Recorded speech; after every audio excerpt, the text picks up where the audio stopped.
ज्ञान की शक्ति चैनल पर इकोनॉमिक्स ऑनलाइन क्लास में आपका स्वागत है। आज की कक्षा में टॉपिक रहेगा, आज का प्रश्न है, भारत में कृषि उत्पादकता कम होने के प्रमुख कारण बताइए, इसे बढ़ाने के लिए उपयुक्त सुझाव दीजिए। तो देखिए, सबसे पहले हम देखते हैं इसका उत्तर कि भारत में कृषि उत्पादकता कम क्यों है। भारत एक विशाल एवं संपन्न देश है। भारतीय अर्थव्यवस्था में कृषि का स्थान सदैव ही सर्वोपरि रहा है, किंतु भारत में फसलों का प्रति हेक्टेयर उत्पादन विश्व के अनेक देशों की तुलना में अत्यंत निम्न है। निम्न उत्पादकता की यह स्थिति खाद्य तथा खाद्येतर दोनों फसलों में समान रूप से दृष्टिगत होती है। निम्न कृषि उत्पादकता के मूल कारण, कृषि की निम्न उत्पादकता के लिए अनेक कारण सामूहिक रूप से उत्तरदायी हैं। इन समस्त कारणों को 3 उपविभागों में बांटा जा सकता है।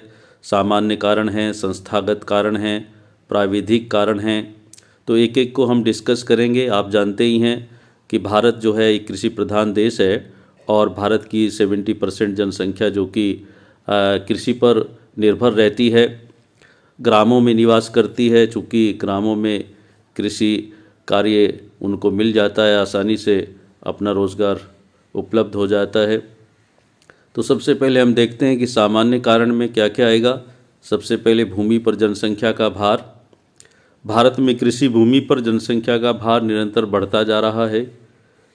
इसका परिणाम ये हुआ है कि प्रति व्यक्ति कृषि योग्य भूमि की जो उपलब्धि है वो बहुत कम होती जा रही है। सन 1901 ईस्वी में जहां कृषि योग्य भूमि की उपलब्धि प्रति व्यक्ति 2.1 एकड़ थी, आज वह घटकर 0.7 एकड़ से भी कम रह गई है। इसका सीधा सा कारण यही है कि प्रतिवर्ष जनसंख्या कई करोड़ बढ़ जाती है। जबकि हमारा देश 1947 में आज़ाद हुआ था तो हमारे देश की टोटल जनसंख्या 32 करोड़ थी, लेकिन आज 74 ईयर्स के बाद आज हमारी पूरे देश की जनसंख्या लगभग 135 करोड़ है। नंबर 2, कुशल मानव शक्ति का अभाव है। भारत का कृषक सामान्यतः निर्धन, निरक्षर एवं भाग्यवादी होता है, अतः वह स्वभाव आदि से अधिक उत्पादन नहीं कर पाता। इसके कई कारण हैं। अशिक्षा है, शिक्षित नहीं है हमारा किसान। उनको किसी भी प्रकार की, जैसे कि विकसित देशों में ट्रेनिंग दी जाती है, कैंपों में ट्रेनिंग दी जाती है, सरकार के द्वारा बहुत सारे अभियान चलाए जाते हैं जिनमें उनको ट्रेंड किया जाता है कि किस समय पर कौन सी खेती करनी चाहिए, किस समय पर कौन सा बीज बोना चाहिए और बीच बीच में किस प्रकार से उस फसल का देखभाल किया जाए। इस प्रकार की कोई भी ट्रेनिंग उनको नहीं दी जाती। बस वो अपने भाग्य के भरोसे रहता है, वर्षा हो जाएगी तो अच्छी फसल हो जाएगी, नहीं होगी तो कम फसल हो जाएगी। तो यानी भारतीय कृषि जो है एक जुआ है जो कि मानसूनों के ऊपर डिपेंड रहती है। तीसरा, भूमि पर लगातार कृषि।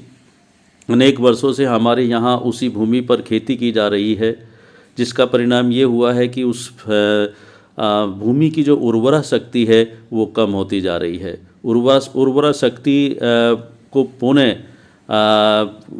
अच्छा बनाने के लिए कई प्रकार की कृषि प्रणाली में हेरफेर की आवश्यकता है, कई रासायनिक खादों की आवश्यकता है, लेकिन इसी प्रकार की किसी भी अवेयरनेस का हमारे किसानों में अभाव है, क्योंकि सरकार के द्वारा इस प्रकार के कोई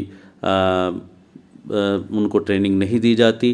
तो ऐसी ट्रेनिंग भी उनको दी जानी चाहिए, उनको शिक्षित किया जाना चाहिए। और नेक्स्ट है संस्थागत कारण, जिसमें कि खेतों का लघु आकार है। हम जानते हैं कि जब चकबंदी होती है, उपविभाजन एवं अपखंडन आज हो रहा है, क्योंकि एक किसान के पास यदि 100 बीघा ज़मीन है, उसके 4 बेटे हैं, फिर वो 4 बेटों में बंट जाती है, फिर आगे उनके बेटों में बंट रही है। तो इस प्रकार से निरंतर विभाजन हो रहा है और जो बड़े बड़े खेत थे आज वो उन्होंने एक बहुत छोटा छोटा रूप धारण कर लिया है। और इसी तरह से उनमें किसी भी प्रकार की नई टेक्नोलॉजी से खेती करना संभव नहीं है। और वो छोटे छोटे किसान जो किसान हैं वो उनके पास इतना पैसा भी नहीं है कि वो नई टेक्नोलॉजी के आधार पर मशीनों को परचेज करके उनमें खेती कर सकें। दूसरा, अल्प मात्रा में भूमि सुधार। देश में भूमि सुधार की दिशा में अभी महत्वपूर्ण एवं आवश्यक प्रगति नहीं हुई है, जिसके फलस्वरूप जो कृषक हैं उनको न्याय प्राप्त नहीं होता और इसका जो प्रभाव पड़ता है उनके उत्पादन पर पड़ता है। प्रति हेक्टेयर उत्पादन दूसरे देशों की तुलना में या बड़े किसानों की तुलना में कम हो रहा है। तीसरा है कृषि सेवाओं का अभाव। भारत में कृषि सेवाएं प्रदान करने वाली संस्थाओं का अभाव पाया जाता है, जिससे उत्पादकता में वृद्धि नहीं हो पाती है। नेक्स्ट तीसरे हैं प्राविधिक कारण हैं, जिसमें नंबर 1 है परंपरागत विधियां, जो कि बहुत ही इम्पॉर्टेंट चीज़ें हैं। भारतीय किसान अपने परंपरावादी दृष्टिकोण एवं दरिद्रता के कारण पुरानी और अकुशल विधियों का ही प्रयोग करते हैं, जिससे उत्पादन में वृद्धि नहीं हो पाती। देखिए, 2 बैलों के कंधों पर जुआ रखकर जो हल चलाया जाता था, आज धीरे धीरे खैर वो कम हो गया है, लेकिन फिर भी छोटे छोटे जो किसान हैं बहुत, वो आज भी कुछ इलाकों में, कुछ प्रदेशों में उसी परंपरागत तरीके से खेती कर रहे हैं, जबकि दूसरे किसान नई टेक्नोलॉजी के आधार पर मशीनों से, ट्रैक्टर से बुआई करते हैं, ट्रैक्टर से जुताई करते हैं। तो इन सब का जो है विकास होना चाहिए। ये परंपरावादी जो परंपराएं हैं उनको छोड़ देना चाहिए, ये रूढ़िवादिता है। नंबर 2, उर्वरकों की कमी। उत्पादन में वृद्धि के लिए उर्वरक यानी खादों का प्रयोग बहुत ज़रूरी है। किसान को गोबर एवं आधुनिक रासायनिक खादों दोनों का ही उसके पास अभाव है। गत वर्षों में कुछ प्रगति हुई है इस क्षेत्र में, लेकिन उतनी नहीं हुई है जितना कि होनी चाहिए थी। और तीसरा है आधुनिक कृषि उपकरणों का अभाव। भारत के अधिकांश कृषक पुराने उपकरणों का प्रयोग किया करते हैं, जिससे उत्पादन में उचित वृद्धि नहीं हो पाती। ऐसा प्रतीत होता है कि रूढ़िवादिता चली आ रही है और हर किसान अपने जो पूर्वज थे, जिस प्रकार से वो खेती कर रहे थे, जिसके आधार पर वो अपना कार्य कर रहे थे, उन्हीं उपकरणों के आधार पर वो अपना कार्य कर रहे हैं। तो ऐसे में बदलाव की आवश्यकता है। चौथा, बीजों की उत्तम किस्मों का अभाव। पूरा विश्व कहाँ पहुँच गया है। अमेरिका ने नए नए बीजों की खोज की, दूसरे देशों ने नए नए बीजों की खोज की है। कृषि के न्यून उत्पादन का एक बहुत ही महत्वपूर्ण फैक्टर है हमारे यहाँ बीजों की उत्तम किस्मों का अभाव। इस स्थिति के 3 कारण हैं। पहला, किसानों को उत्तम बीजों की उपयोगिता का पता नहीं है। दूसरा, समुचित आपूर्ति उनके पास नहीं हो पाती। और तीसरा, अच्छी किस्म के बीजों का महंगा होना है, क्योंकि किसान निर्धन है, इसलिए उनको खरीद नहीं पाता और समय पर उनको बो नहीं पाता। तो ये भी एक बहुत बड़ी दुविधा है। 5वां, साख सुविधाओं का अभाव। अभी तक कृषि विकास के लिए पर्याप्त साख सुविधाएं कृषकों को उपलब्ध नहीं थी। इसके मूलतः 2 कारण थे। प्रथम, कृषि वित्त संस्थाओं का अभाव व उनका सीमित कार्य क्षेत्र। द्वितीय, उचित कृषि मूल्य नीति का अभाव, लेकिन अब इसमें सरकार के द्वारा कुछ राहत किसानों को दी गई है और इससे बहुत लाभ मिला है। छठा है पशुओं की हीन दशा। भारत में पशुओं का अभाव तो नहीं है, हाँ, उनकी जो नस्ल है वो अच्छी नहीं है, अधिक नहीं पाई जाती।